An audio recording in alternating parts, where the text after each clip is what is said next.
The sun was blazing over the turquoise waves as the Mystery Incorporated gang stepped off the small ferry onto the warm, golden sands of Isla Dorada. Palm trees swayed lazily, and steel drums echoed in the distance as cheerful locals greeted new tourists. For once, this was meant to be a break, no ghouls, no monsters, no mysteries. Just fresh fruit, hammocks, and beachside naps. Like, I could get used to this. Shaggy exclaimed, dropping his suitcase as Scooby-Doo galloped into a patch of shade. No haunted castles, no creepy carnival owners, just coconuts and calm. Fred chuckled. Let's hope it stays that way. They checked into the island's only resort, a colonial-style structure built near the jungle's edge. The concierge, a serious woman with a tight bun and a name tag that read Gloria, handed them keys and island brochures. "Welcome to Isla Dorada," she said, without a smile. "Enjoy your stay. But, don't wander near the northern cliffs after sundown." Velma tilted her head. "Why not?" Gloria paused, her eyes narrowing. "The locals believe that's where the ghost of Captain Darkheart still searches for his treasure, and for anyone foolish enough to find it." Scooby gulped. "Ruro." Later that afternoon, Fred convinced everyone to take the guided tour across the island. The guide, a cheerful man named Mateo, wore a wide-brimmed hat and carried a machete more for effect than use. "This island has a colorful history," he explained, leading them through ancient trails, especially with pirates. "Legend says Captain Ezekiel Darkheart hid his treasure here over 300 years ago. Some say he still haunts the island, protecting it." Shaggy raised an eyebrow. "Protecting treasure? Doesn't sound like much of a vacation spirit to me." As they reached a twisted banyan tree at the edge of the jungle, Daphne noticed something odd. Wedged between two roots was a tattered piece of parchment. She knelt and tugged it free, revealing the corner of what looked like an old map, weathered, ink faded, but definitely marked with an X. "Guys, I think we just found something important." "Could be a souvenir someone dropped," Fred said, though he clearly wasn't convinced. Velma adjusted her glasses and examined it. "No, the ink is iron gall. Used in the 18th century. This might be real." Before they could speculate further, a gust of wind rushed through the trees, cold and unnatural, and the sky dimmed slightly, as if the sun had dipped behind a ghostly shadow. That night, the resort buzzed with the usual nightlife, music by the pool, beach games, tiki drinks, but the mood was tense. Just before midnight, a scream echoed from the forest beyond the bungalows. Guests rushed outside, and a hotel employee sprinted toward them in panic. "Diego! He was just here," the man shouted. "We were clearing the garden trail, and then, he vanished. No sound, no sign. Just, this." He held up a torn piece of Diego's shirt, scorched around the edges. The manager arrived moments later, assuring everyone it was probably just a misunderstanding, but his pale face said otherwise. In their shared suite, the gang huddled around the map on the coffee table. Fred pointed to the faded coastline. "That X is right near the cliffs Gloria warned us about." "Which also happened to be where Diego vanished," Velma added grimly. Daphne looked around nervously. "Do you think there's really a ghost?" Scooby-Doo whimpered and pulled the blanket over his head. "Whether it's a ghost or not," Fred said, voice steady, "we're not here just for hammocks anymore. There's a mystery on this island, and I think we just stumbled into it." Velma nodded. "Tomorrow, we investigate. First stop, the cliffs." Shaggy sighed. So much for coconut smoothies. Outside their window, a low laugh echoed across the island. It was deep, rough, and drenched in salt and shadow. Somewhere in the dark, something, or someone, was watching. And it had just begun.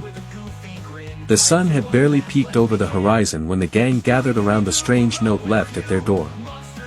Fred held the damp paper carefully, trying not to smudge the jagged black ink. The shell necklace still glistened with drops of salt water, and Scooby refused to even sniff it. Join the cursed crew. Velma read aloud. Whoever left this knows about the legend. Maybe even wants us to believe it's real. Shaggy leaned on the doorframe, yawning. Real or not, I'm not up for joining any cursed crew before breakfast. I think someone's trying to scare us away, Daphne added. But why? What do we know that's so dangerous? Fred unfolded the map they had found the day before. We were planning to explore the cliffs. Maybe someone doesn't want us to get there. Ruro, Scooby muttered, clutching his tail. An hour later, after grabbing a quick breakfast of fruit and sweet island bread, the gang packed a small bag with essentials and headed out. The trail to the cliffs wasn't marked on any official resort map, but Velma had cross-referenced the ancient one with their current GPS. It led them deep through the island's western jungle, past moss-covered stones and thick vines curling like fingers from the earth. As they hiked, Fred kept an eye out for traps. These kinds of legends always attract treasure hunters. I wouldn't be surprised if someone booby-trapped the area.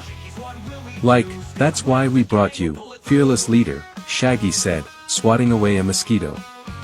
They eventually reached the cliffs, a jagged wall of rock overlooking churning sea.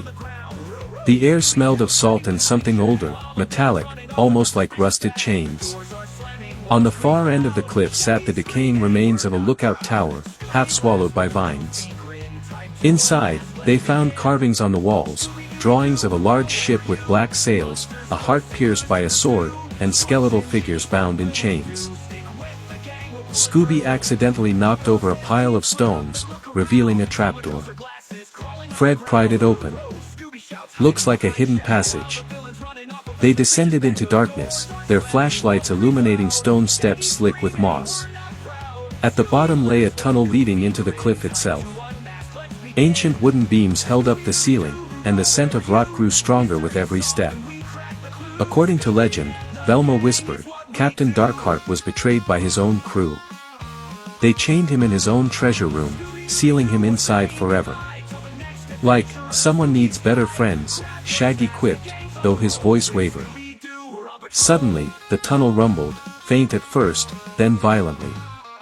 Rocks tumbled from the ceiling as a ghostly wail echoed through the passage. Scooby barked and darted back toward the stairs.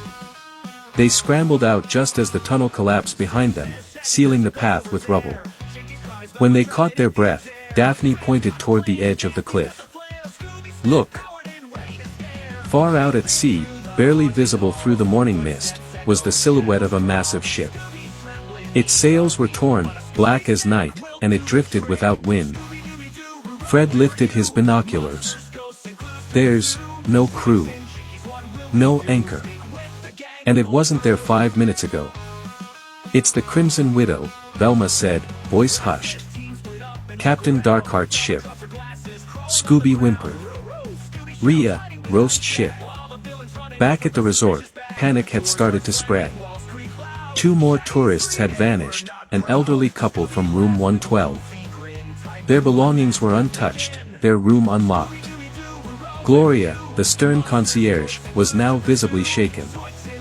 They left behind only this, she said, handing Fred a blackened doubloon etched with a cracked heart. It was found on their pillow. Velma examined it. This matches the coins drawn on the tunnel walls.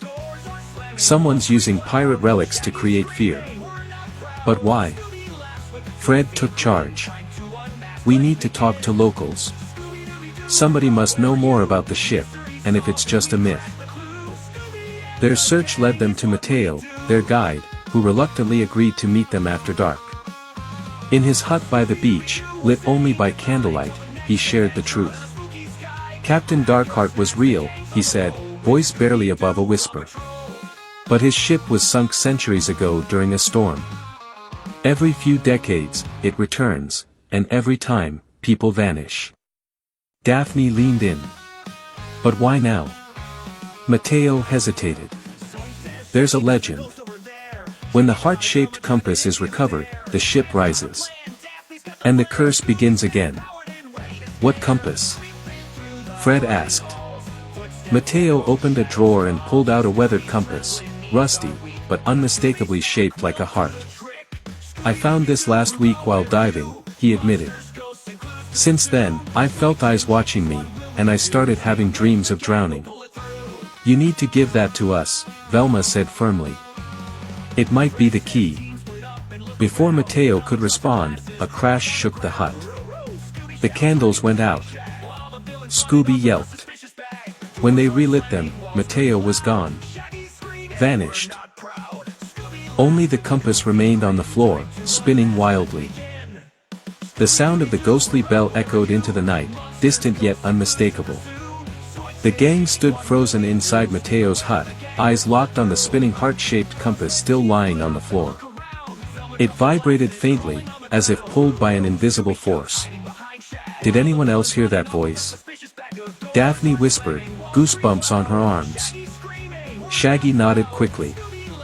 Heard it, felt it, and I'm pretty sure it just cursed my sandwich too. Scooby-Doo doesn't like talking wind. Scooby added, clutching his own ears.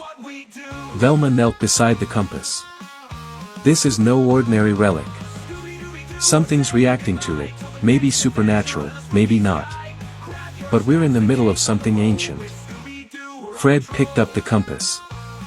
The needle immediately pointed northeast, toward the old ruins near the volcano's base, far beyond the jungle. Whatever this thing is leading us to, Mateo's disappearance isn't a coincidence. We have to follow it, Daphne said, her voice resolute. If we don't, more people might vanish.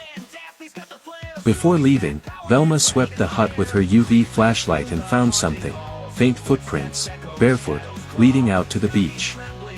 They vanished at the shoreline, as if Mateo had walked into the ocean and disappeared. But there's no sign of a struggle, Fred murmured. He just walked away. Maybe he was possessed. Shaggy said, eyes wide. Or hypnotized. Or terrified, Velma countered. Either way, someone or something wanted him out of the way. They packed their flashlights, snacks, courtesy of Scooby and Shaggy, and a rope ladder from the resort's gear closet. By late afternoon, they reached the dense jungle path, following the compass as it pulled them toward the ancient ruins locals referred to only as La Tumba de los Huesos, the Tomb of Bones. The terrain was rough, and thorns snagged their clothes. Vines hung low like arms waiting to grab. The air was heavy, thick with humidity and something less natural, a scent of sulfur and old decay. Eventually, they arrived at a clearing, where broken stone pillars jutted from the ground like the ribs of some buried beast. At the center stood a stone pedestal with a cracked plaque in Latin. Velma translated aloud. When the heart returns, the path awakens. Only the brave may bear the burden of bones. Beneath the plaque was a carved indentation in the shape of the compass. Fred carefully placed the compass in the slot. It clicked. Suddenly, the ground trembled. Stones shifted. From the pedestal's base, a metal cylinder rose upward. Inside it, wrapped in decaying parchment, was a second map, older than the first, drawn in faded red ink. Velma unrolled it. It's a map of the island, but this one shows things that aren't on any modern chart. Look, here's the volcano, here's the sea cliffs, and here, an underground tunnel system. And here's something worse, Daphne added, pointing to a corner where a warning was scrawled in ancient script. It says, "Only the bloodless may walk beyond the tide." What does that mean? Fred asked. Velma frowned. Maybe spirits. Or skeletons. Or people who've lost their humanity. Like, that's it, I'm out. Shaggy said, turning to leave. But a deep growl emerged from behind the stone arch. From the shadows, 3 figures stepped forward, cloaked in ragged pirate garb, their faces hidden by bandanas, their eyes glowing faintly green. "Who dares take the captain's map?" one rasped. Fred held up his hands. "We're just trying to stop the curse. We don't want any trouble." "No one stops what's already begun," the figure growled. "The dead is ancient. The tide is coming. And the map must be returned. Scooby whimpered and hid behind Velma. Before the gang could react, the pirates vanished into thin air, leaving behind only a trail of wet footprints leading back into the jungle. The map, however, remained, and the compass now spun violently, like a storm was building within it. Back at the resort, panic reached its peak. Another tourist, a child this time, had disappeared. The staff began advising guests to stay indoors. Police were called, but the island's remote nature meant help wouldn't arrive for at least 48 hours. Gloria approached the gang in private. This island has a secret no one wants to admit. Years ago, my grandfather's crew found the heart compass and tried to hide it. He was the only survivor. He told me, if it ever resurfaced, the island would bleed. Velma turned to her. Do you know where the tunnels from the second map lead? Gloria hesitated, then nodded. There's a cave behind the old lighthouse. That's where the dead tide begins. Fred tightened his grip on the compass. Then that's where we're going.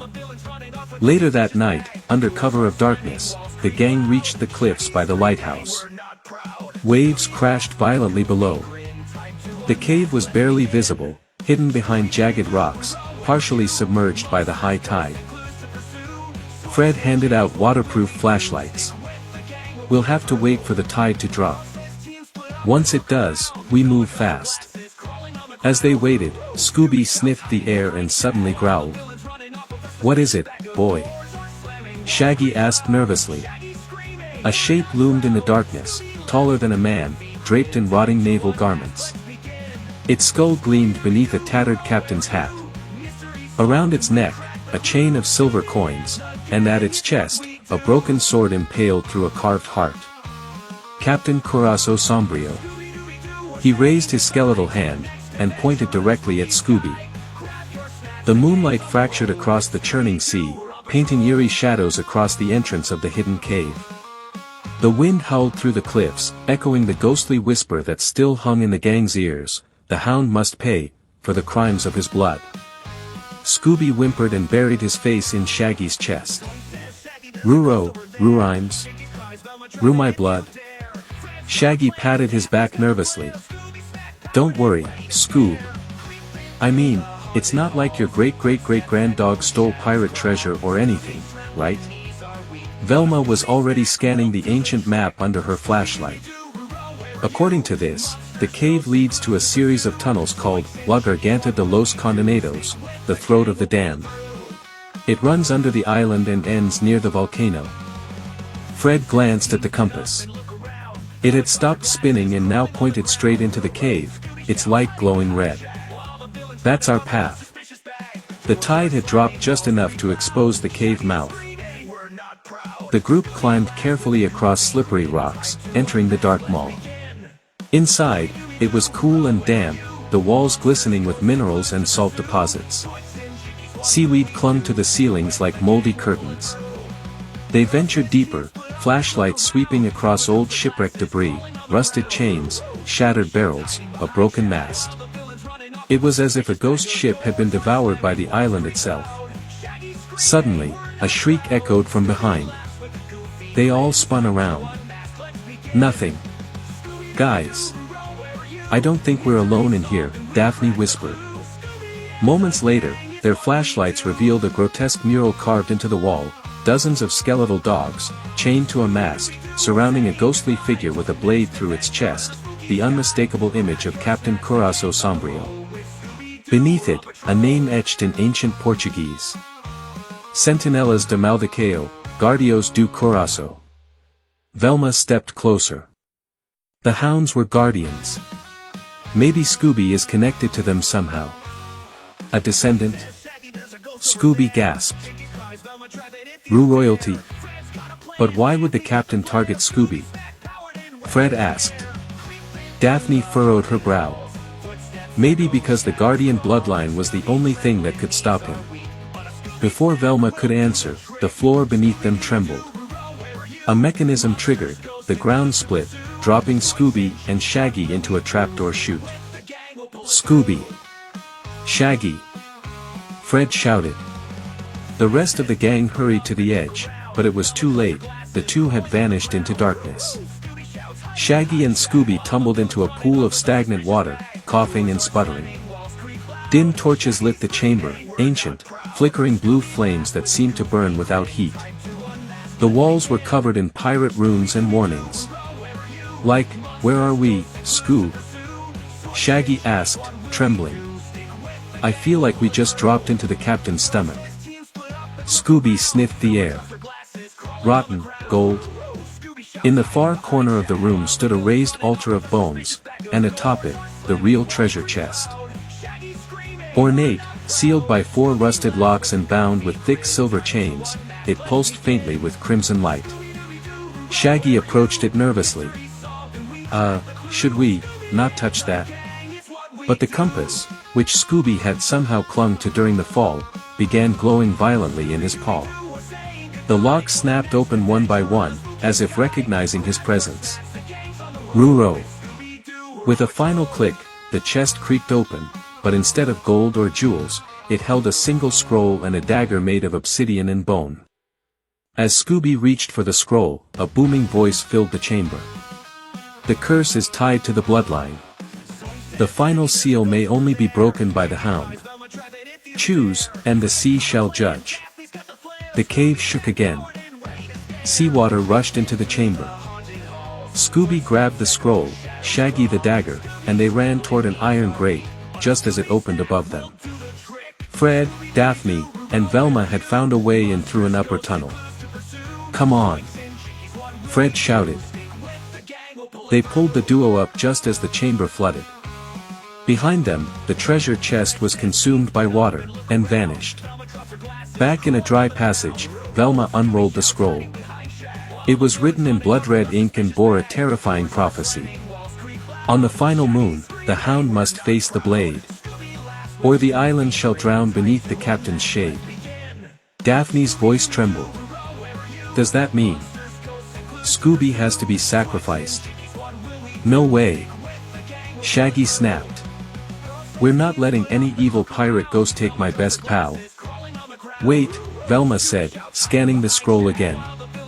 "There's a symbol here, the same one from Mateo's hut. It's not a sacrifice, it's a ritual. If done right, it seals the captain back into the abyss." Fred turned toward the end of the tunnel. "So where do we perform it?" Velma pointed. "It says, where the captain fell, the circle begins anew. That must mean the volcano's peak, the place where Corazon Sombrio died centuries ago." Daphne nodded.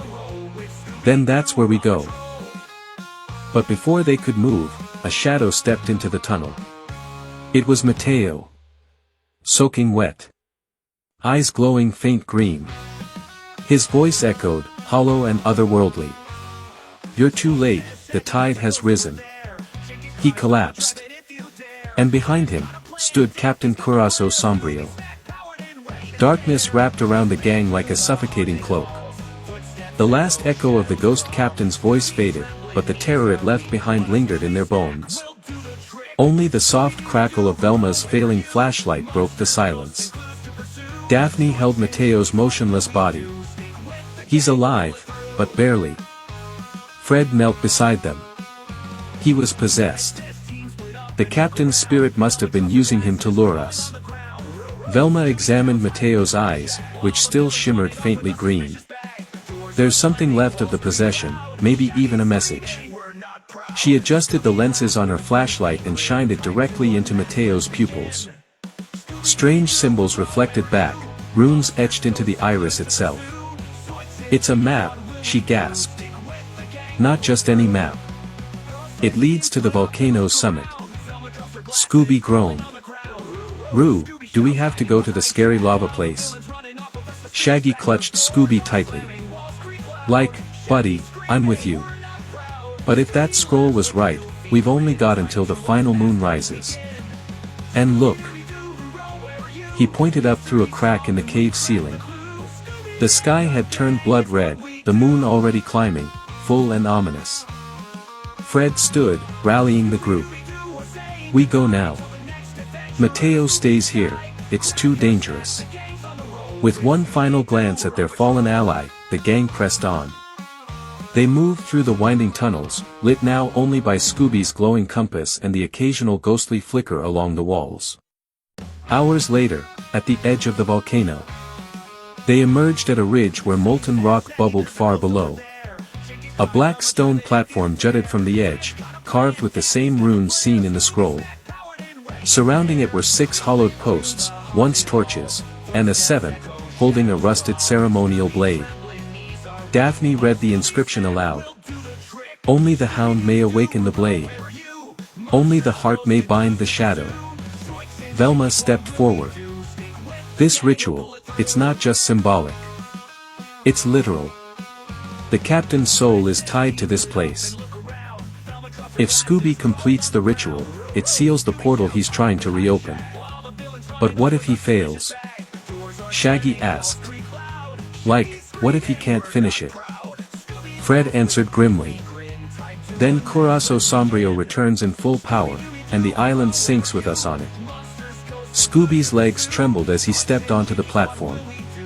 The dagger lifted from the stone and floated to him, landing in his paw with a strange, magnetic pull. His eyes briefly flashed gold, the ancestral bloodline awakening within him.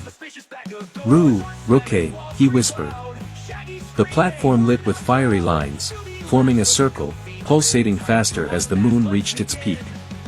But suddenly, a deafening roar tore through the sky. From the ridge behind them rose the ghostly form of Captain Corazon Sombrio, now fully restored. His coat flapped like torn sails, his skeletal jaw clacking open in a silent snarl. Fools, he bellowed. The ritual binds me only if the hound spills his own blood willingly. Let us see if the mutt has the courage. Lightning struck the rim of the volcano. One of the torches burst into flame. Then another. The countdown had begun. Scooby glanced at his friends, terror in his eyes. He held the blade to his paw, trembling. No way, Scoob, Shaggy stepped forward, defiant. We'll find another way. Velma's voice cracked. There is no other way. He must offer his blood willingly, not to die, but to seal the bond. It's ancestral magic. The sacrifice is symbolic, but it has to be real. Scooby closed his eyes, and sliced gently across his paw pad. The blood sizzled as it touched the stone. All 7 torches erupted in unison. The rune circle exploded with light. Corazon Sombrio screamed in rage, but before he could flee, spectral chains burst from the earth, lashing around him. No! No, he cried. The sea was mine. The curse is eternal. Velma shouted. Quick! The chant. Together, the gang read the scroll aloud. By the blood of the guardian. By the will of the flame. Let the captain return. To the depths whence he came. Corazon Sombrio was pulled toward the volcano's core, the fire roaring around him. The wind howled as the island itself trembled. And then, silence. The torches extinguished. The runes faded. Scooby dropped the dagger. Shaggy rushed in, hugging him tightly. You did it, buddy. You saved us. But Velma looked uneasy. It's not over.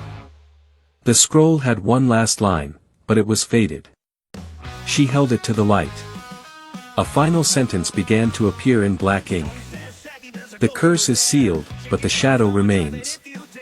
One among you is marked, and not yet claimed.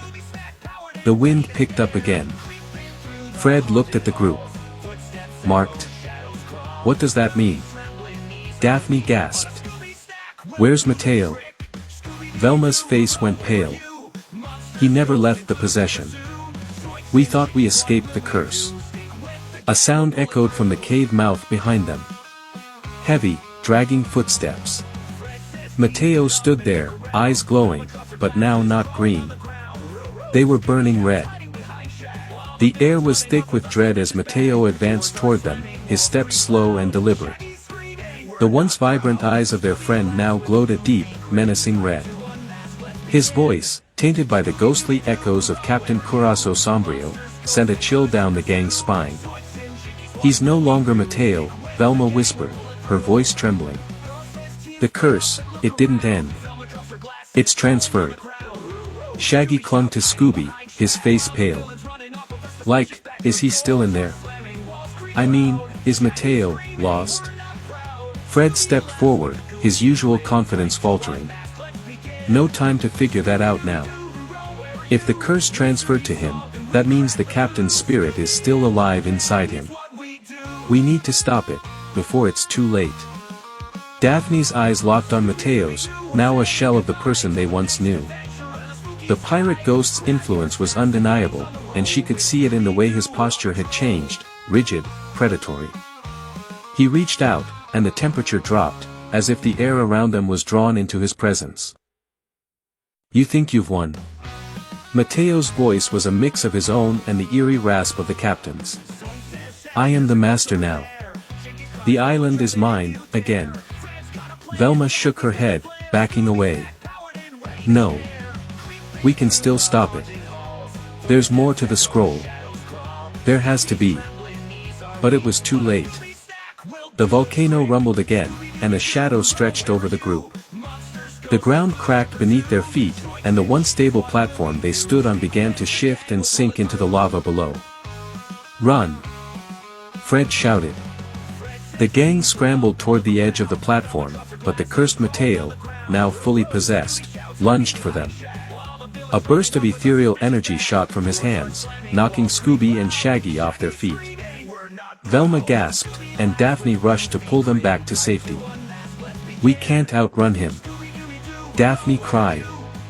"What now?" "We fight," Fred said, his voice firm as he pulled out a flare gun from his bag. "If the captain's spirit is still alive, maybe it can be forced out with light, like the last time." Scooby's tail wagged nervously, but he nodded. Rookie. The flare gun lit the sky with a bright, burning light, streaking toward Mateo.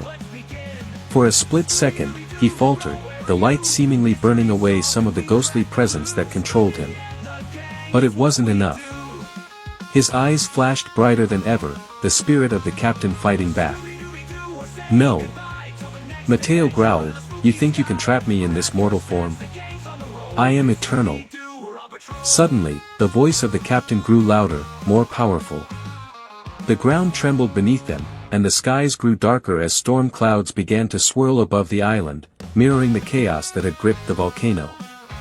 "We need something stronger," Velma exclaimed. "We need to bring the full force of the ritual back." The gang's minds raced, thinking of anything that could save their friend from the cursed pirate. Velma's eyes narrowed as she remembered a passage in the scroll, one that had been faintly written and left unexplained. "The hound must lead the final charge," she muttered. "It's you, Scooby. The ritual's power lies in you. You're the only one who can break the curse." Scooby blinked, surprised. "Roo, what do I do?" Fred motioned toward the volcano's peak. "The heart of the island. It's where the curse began. If Scooby can channel the ritual's energy there, it could force the captain's spirit to return to the depths, once and for all." Scooby, brimming with newfound resolve, looked at his friends. He knew they were counting on him. With a deep breath, he sprinted toward the edge of the platform. The ghostly figure of Captain Curaçao Sombrio laughed, his voice echoing in the air. "You cannot stop me, Mutt. I have already claimed your friend. You are all doomed." But Scooby's determination was unmatched. He reached the final post, the ceremonial blade in his paw once more. Holding it high, he began to chant the words from the scroll. "By the blood of the guardian. By the will of the flame. Let the captain return to the depths whence he came." As the words left his mouth, the sky split open with a deafening crash of thunder. The lava churned violently below, and the shadows of the ghost pirate began to twist and scream. The ghost's form flickered in and out of existence, the captain's power weakening with every word Scooby uttered. Then, with a roar of defiance, Captain Corazon Sombrio surged forward, his form fully taking shape again. He reached for Scooby, but before he could grab him, a blast of energy erupted from the volcano's core. The ground shook violently as chains of light wrapped around the captain's form, pulling him back toward the lava. The pirate's scream of fury echoed through the island, but he was no match for the forces now binding him. "No!" The captain's voice was a whisper now, as the chains tightened and dragged him toward the fiery abyss. "You may have won this time, but I will rise again. The curse will never end." The island trembled, and the eruption calmed. The flames receded. The ghost of Captain Corazon Sombrio was gone. For good. Breathing heavily, Scooby collapsed in relief, but his friends were already rushing to his side. Shaggy grinned widely, lifting Scooby into a bear hug. "You did it, buddy. You really did it." Fred wiped the sweat from his brow, looking around. "We're safe. The curse is broken. Mateo's free." As the island began to calm, the gang made their way back to the beach. The last rays of sunlight broke through the clouds, casting a warm glow over the once terrifying island. The mystery had been solved. The treasure lost. And the curse broken. But as they looked out over the ocean, they couldn't help but wonder, would there be more mysteries on the horizon? "Well, gang," Fred said with a grin, "it looks like another adventure awaits us." Scooby barked happily. "Ruro! I think we're ready."